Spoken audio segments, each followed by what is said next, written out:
Yeah, I was gonna say, you know, you could always tilt it down a little bit more, you know, if you ever felt like being more than just head and shoulders.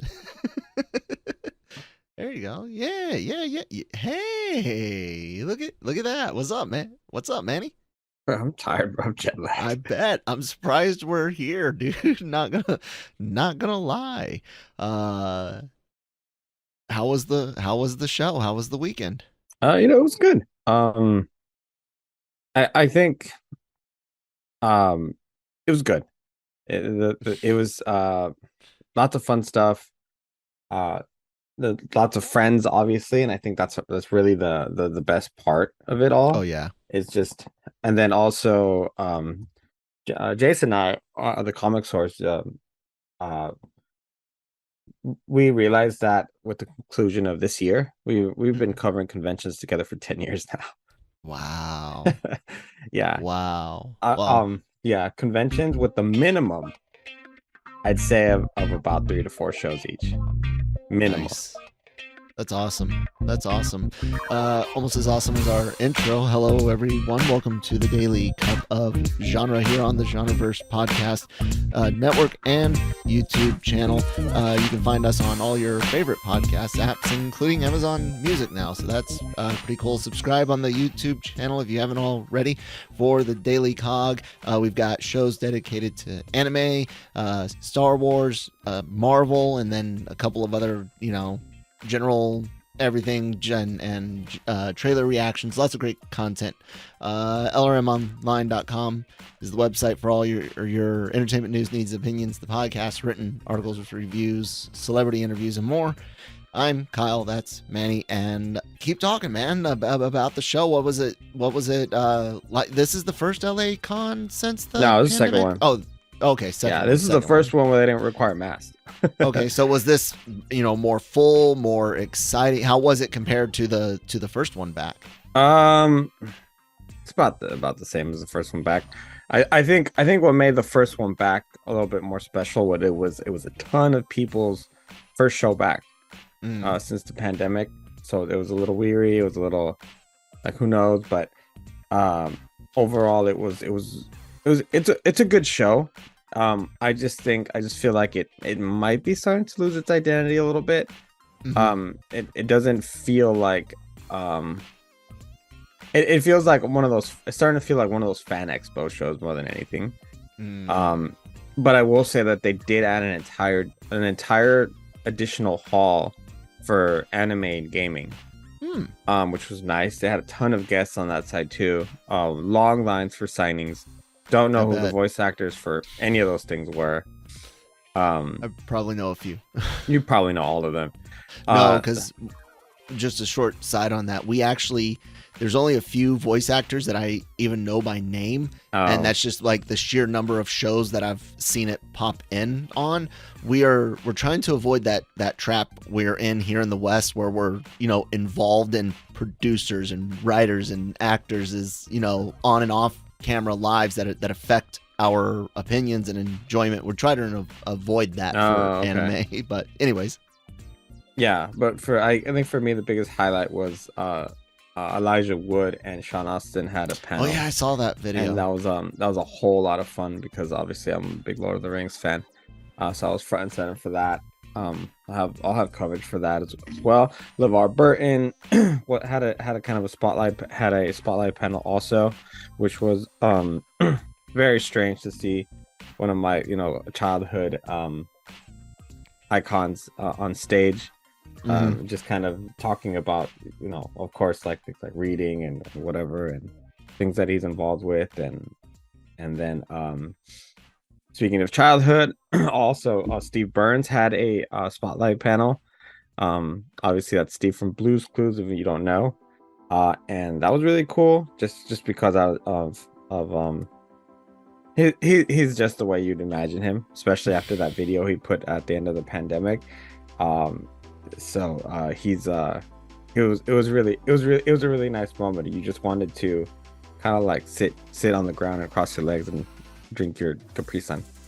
I So I guess we uh we kind of missed out like neither of our siblings, Christine or I's siblings, were young enough for Blue's Clues. We definitely weren't. And then our son was after it was its thing, and he never really got into toddler type baby shows and stuff like that, thankfully. I had, because now he won't watch Gumball or Teen Titans Go because that's what he watched as a toddler, and he thinks those are baby cartoons. Oh, that's funny. Damn it, backfire. Because Christine and I were sitting there thinking, like, dude, you have no idea. This show gonna be even funnier when you're older. Like, and I was like, yeah, no, it's just boring now, actually. Backfire. Should have let him have the bubble guppies. Anyways. There was a big something that we had heard but now is confirmed. Blue Beetle, man, I know you're pretty excited to hear that's getting a theatrical only now for officials.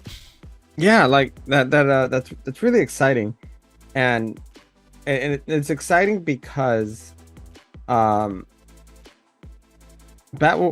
got canceled completely, sold out. Like, we're not even selling it to somebody else. It just got, it's gone.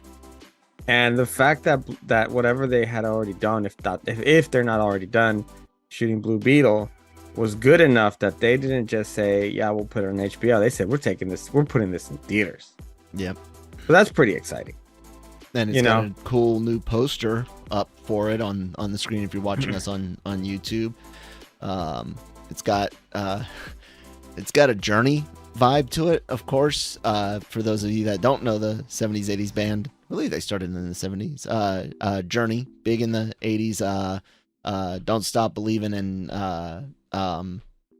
Lights Go Down in the City or something like that. Anyway, Lights, that's just the title of it. They always had like scarab beetles and stuff on their cover art, and it was always very like 80s chic, so shiny, bright, metallic looking. So that's like the first thing that pops to mind. Anyways, so you're tired. I'm something else. Weird. Yeah. Well, besides that.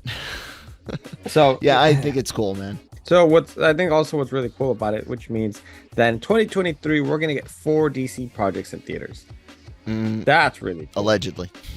Yeah, I guess so. I think at this point they can't really afford not to put things out. So, so we're gonna start with Shazam. Then we'll go over to The Flash, Blue Beetle, and then we'll wrap things up with Aquaman. Yeah, I'm like, good year. We'll also have Ant-Man and the Wasp, which is gonna be good. We're gonna have Indy. We're gonna have the Marvels and Guardians. All right, I'm gonna have to reconnect Zoom, so let me pause our recording. Yeah, no idea what happened, but we're back. We're good. What were we saying? We're just talking about how there's a pretty good slate of movies coming out next year. Oh yeah. We were talking about the Marvel ones and yeah. So here's something that'd be good for box office. Hope. So here's something that I heard during it's an interview that was a couple weeks ago that I never really had been to listen to it, but it's kind of relevant to all the movies that we talked about. Director Quentin Tarantino was talking. They asked him about how he really felt about Marvel movies and commented on the Scorsese comments and stuff like that. And basically he said that Scorsese's old and that's just, it's just not his thing. And then he also talked about how if this was in the 80s, like, he'd be all about Marvel movies because he loved comic books at one point, and that it's just and then it's also that it's just not his cup of tea as far as like directing a movie, because he likes practical effects. He hates doing after fixing things in after post. Thank you. If he has to, it needs to be very minimal, but he likes films to be mostly done day of shoot, and I think that's one thing I really love about his movies too, the kind of the grit of them. fantastic. Hateful Eight is so good. Yeah, really is. And I mean, so many more. But good. Yeah. And something that he said that really got my attention was, he was talking about a boy that he had met that talked about how when that kid was like 3 or 4 or 5, like 5 maybe, he watched Iron Man. And you fast forward it now all the way to where we are now. And that kid's an adult. But that kid also grew up with having franchise. Mm-hmm. And so to that kid and to thousands and thousands of other people, that's what cinema is. Yeah. Because that's what they were conditioned to believe cinema is. Yeah. So when you try to tell them to give them something original, it doesn't resonate because that's not what they think. That's not what they think it is. I've been saying for a long time that our entertainment has been, for lack of a better phrase, dumbed down. And that's not saying people are dumb for liking this stuff. We wouldn't be here if it wasn't for this stuff. We still like some of this stuff. If it's well written, we really like it. Anyways, but it is, and I've even mentioned how, the whole streaming and budget thing, you're gonna, people already appealing to the lowest common denominator. If people keep going, well, if you ignore this, or well, if you take it as a independent thing, it's good, and I'll like it for that. The more people are willing to straight up settle, the worse entertainment's gonna get. We always ask, where is this generation's Goonies or Ghostbusters? Well, where's Stranger this generation's? That's a series. I'm talking about an epic. I know, but like that's Stranger Things. Like that. But is that really for the kids of this day? Or is that more for like teenagers and young adults that older adults like as well? Like, is it really a thing for the 9 and 10-year-olds when we were watching Ghostbusters and I'm telling you because that's my daughter's Goonies. Okay, cool. Lucas, I wish you would get into something like that. But where's their Home Alone, era Christmas movie? The closest thing I can think of is Elf, and that's like the very tail end of millennials. That's not even Gen Z. And I look at it as almost sad until you realize, like you said, it's this franchise stuff, and it is big and epic. Endgame was a once in a lifetime event. I don't think there's anything I can ever experience in a movie theater that will feel like that did. It won't. It's impossible. Something built for 11 years that I was invested in. The majority of it was well written, well executed. You had spent almost a third of your life watching this as a grown ass adult. And there's nothing I can think of that will pay off for it. Nothing. And that's okay. And I get that that's great.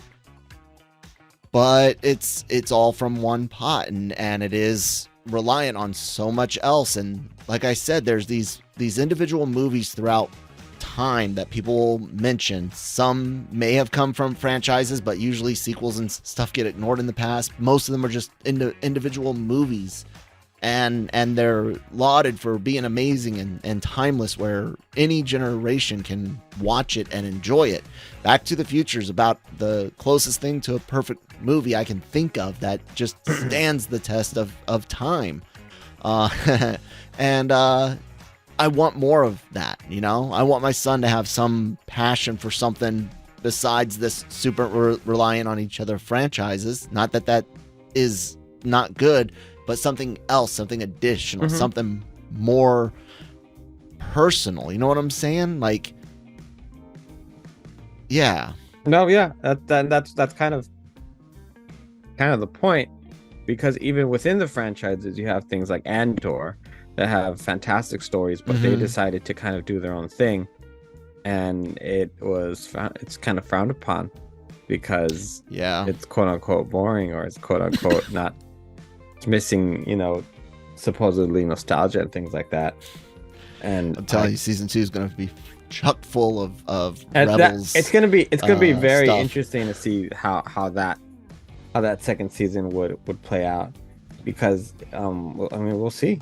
I can hear people, but Rebels would be around in the years leading up to the Death Star. Yes, I get that, but you're deadening what Andor set itself up to be if you start filling it like Saw. That makes sense. That's connected to Rogue One more than it is Clone Wars or Rebels for Andor. It's more of a connection to Rogue One than it is the other. And I get that it's a 7 degrees to bacon or whatever type thing to get to Clone Wars for it. But if you all of a sudden throw in something with Ezra, throw in something with Ahsoka or Hera, you start losing the Andor, and we're here for Andor, Mothma, and Luthen. Yeah, I agree. I'm hoping that there's another diamond in the rough out there. I really am. I'm hoping Guardians is it, or Ant-Man, because I adore those 2 films, the Ant-Man movies. I think he's hilarious in Civil War. I like his stuff in Endgame. So yeah, I'm down for that. Star Wars, on the other hand, man, I don't know what to do about you. That's why I'm just glad I'm a Trekkie, because we're relying on TV shows, which we're getting plenty of in every capacity, and I feel like they're being done. It's diverse enough where we have one show for everything. Yeah, like, you want nostalgia, go to Picard and be bored. You want you want something kind of new and fresh and kind of modern, go ahead and Discovery. You want something classic, Strange New World. You got a kid you're trying to get into it, Prodigy. You want something little grungier, Lower Decks. You got it, man. You sound like you belong on Game Geek Radio every now and then. They love Star Trek. I'm not a Trekkie, so I pick up all that stuff from producing Breaking Geek Radio. Check their show out here on the Genreverse and then Podcast Network. IDW is doing comic books now too, where they're taking these characters from the different franchises, putting them together, and they're going to be working on a shared universe where these characters interact or like now work together on different ships, and it's going to lead to a big event. And I'm like, ugh, this is so good. And then somewhere down the line, not important, they'll figure out the movie. But Star Trek was never about movies. Yes, there are some good movies, but it's always been about their impact on TV, and also just being inclusive for so many years without having to say that they were inclusive. It wasn't that wasn't their goal. It was just something that, because they're traveling in the universe, it just had to happen. So kudos to them, and suck it, Star Wars fans. Other thing I wanted to talk about, because it's something that you would enjoy. I pulled up the numbers for this weekend for the box office. Yes, box office Monday number stuff. Love it. What's up? Of course, Black Panther still in first by not a little something over 17 million, 17.5. The second movie, that Violent Night, with I would say right now it'd be a decent 13.3 million. But why that's relevant is something that caught my eye over the weekend is Jason Blum. If you don't know who he is, look him up, because his tweet. Oh my god, I love it. His tweet, love it. I shared it in Discord. He said, "Gotta get out to those movie theaters, folks. We don't want to be streamed to death." Yes, preach, Brother Blum. And I'm like, I'm glad. I was like, I'm so glad somebody said it. Oh my goodness! Here, I finally got it out of Discord. There we go. Got to get out of those out to those movie theaters, folks. Don't want to be streamed to death. And Amen. and so what I did is just went to go look at the comments, and I can't lie, there's some very valid comments there. Somebody had even posted a picture of the total that they spent on movie theaters for 3 or 4 people. Other people said I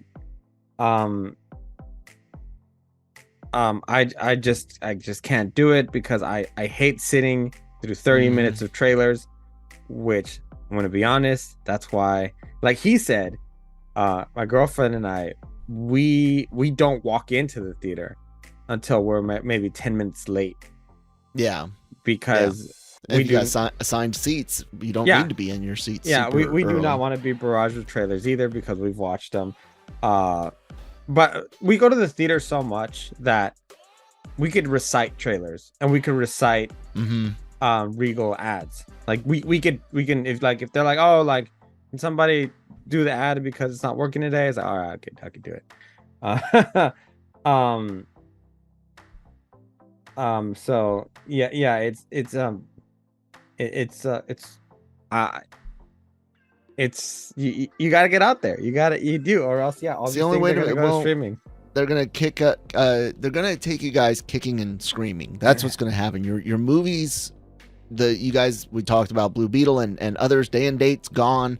The 45-day window is gone. You're gonna see them at least trying to push back to the 90-day before you hit digital, and then another 2 weeks for home video and physical media. I mean, you're going to get less budgets on the things that do go up. You're going to get less of the stuff on streaming because it just doesn't earn the money. And if you still don't go to theaters, if you still insist on just the streaming stuff, you're going to watch some severe reduction in budgets and quantity, because it doesn't pay enough, folks. And I don't want to hear anything about cut executive pay, because cutting all of those top offices, anyone with a word executive or chief in their name, cut their pay by 75%, you might get a few $100 million. Disney lost over $1.5 billion on their streaming services so far. So yeah, don't give me that cut executive pay. There's not enough there. Ain't no executive ever taking no damn cuts, man. And that's the other thing too. What are you gonna do? You pass a law, capping wages. I know people think that's a fun thing. Here we go, hot take time. I know people think that's a great idea, but it's the same thing in the grand scheme of government spending. Cutting, capping profits, any of that, you're not paying for projected spending increases. Oh, the other thing that I find kind of worrisome is that I think you're gonna end up losing an entire industry of like practical effects and shooting on scenes and stuff like that. Yeah, and it's too expensive. All you're gonna get is the volume. And it works. It looks good, but it's not the same, Yeah. Compare Andor to Kenobi. Compare Andor to The Mandalorian. There's lots of great sets in Mando, don't get me wrong, but compared to what, like, some of the textured feel of the locations they went to that weren't Tatooine. Yeah, man. Yeah. I'm with you on that. So yeah, it's interesting that now we're starting to see like people in the industry also shouting the same thing we've been shouting. Like, hey, you should probably go to theaters. And you want to know what is funny? We talked about the show. You know what some of the rumblings I've heard? Nobody cares about Avatar. Oh, jeez. Did the trailer come on to anything you saw recently? No, I was speaking with other people from other sites and things like that, and it just kind of came up as a broader topic at one point, and it was like, this is about this. It's like, I know what it's gonna be real interesting to see how it does in theaters, because they expect James Cameron thinks that this is gonna be bigger than Endgame. It's next weekend. I mean, what did I think I said 200 and you had, let me go back, see if I can find it again. I think mine was way lower than that. But yeah, yours is like 119. Yeah, okay. That sounds about right. Do you want to stay still? Yeah. Okay. I do. We'll talk on next what do you Thursday. Do you think that this is part of the reason why there's been a shift in leadership at Disney? Because Strange World, it failed miserably. Mm-hmm. Lightyear failed miserably. Yep. And I feel like maybe investors also feel like Disney lost out on like Prey for Hulu and a couple of other, maybe Hellraiser, even that one. I would agree. So I and because they're so streaming focused, that Hocus Pocus 2, I still firmly believe should have been released in theaters. That was going to do very well in theaters. Was it going to like break box offices? Absolutely not. But based on the fandom that film has, it was going to do amazing. But but they wanted streaming. Streaming. That's the investment. They had to try to. They had promised it would break even by 2024. But now it seems like they're backing off. Hurting. No, they're hurting other areas. Well, yeah. Well, that's because Go ahead. Yeah, they're hurting other areas, like where they're losing money now because they're so streaming focused, and now they had to kind of go back to the well. Yep, it's all one giant pot, guys. I mean, it's just like comic books. Okay, in order to get all of the little niche books, the big books have got to sell. It's the big books that float the little books and the niche stuff, be it horror books appealing to specific minorities, whatever. Okay, they don't sustain themselves. They just don't. But that's good. That's fine if you have the big books making the numbers necessary, that people that those books do speak to, that do love those books and characters, can continue to get them, and creators can continue to create. TV and movie is the exact same thing, and movie right now is really, really hurting, and it's hurting TV as well in a way, because now they're trying to share their money with these streaming only movies. It's all connected, guys. It's all very, very connected, and the only way there's enough money to make the content that you and I want is to be willing to pay for the content. If you're not willing to pay for it, we're not going to get it.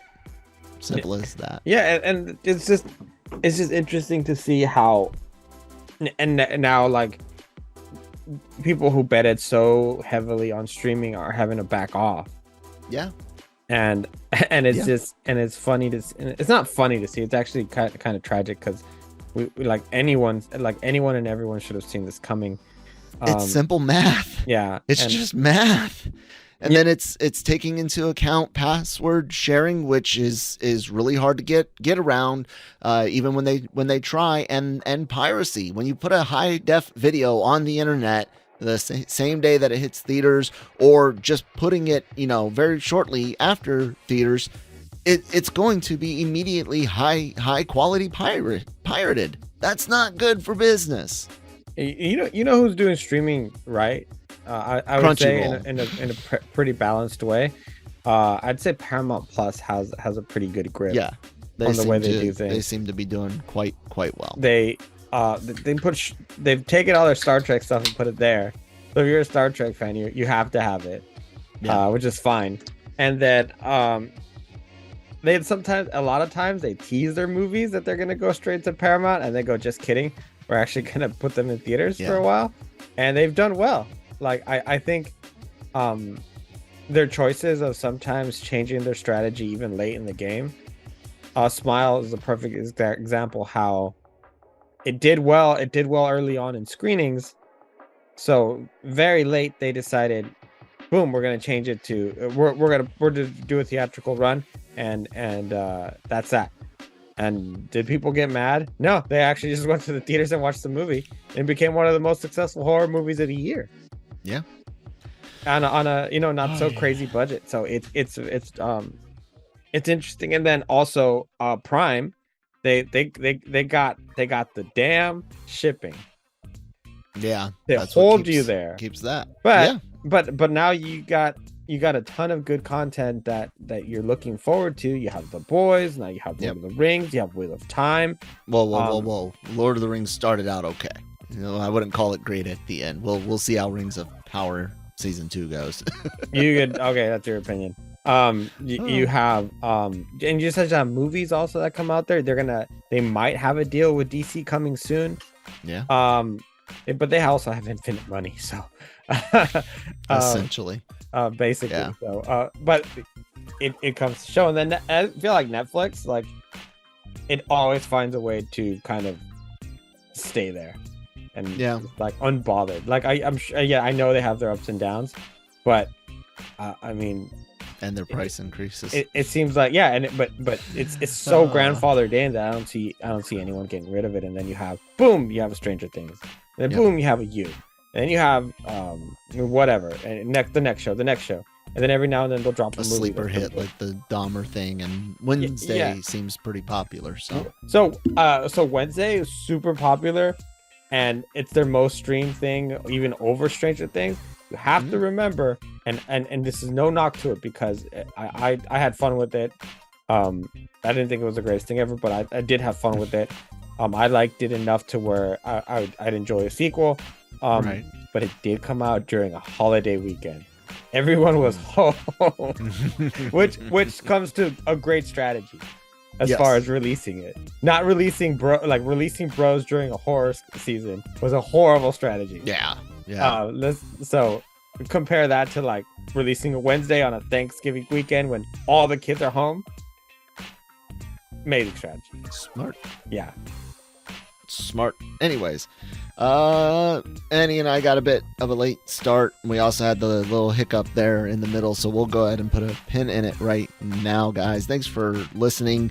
Be sure you're subscribed on the YouTube channel. Like I mentioned, all the great content, anime, Star Wars, Marvel, more. All of our reviews and podcasts go up wherever you get your podcast from. Spotify, Apple. We're on Amazon now. All the cool kids in the podcast world, and of course LRMonline.com every day for all entertainment news, needs, opinions, celebrity interviews, written reviews, and more. Manny, we on for tomorrow? Sure, why not? All right, guys, we'll see you then. Bye.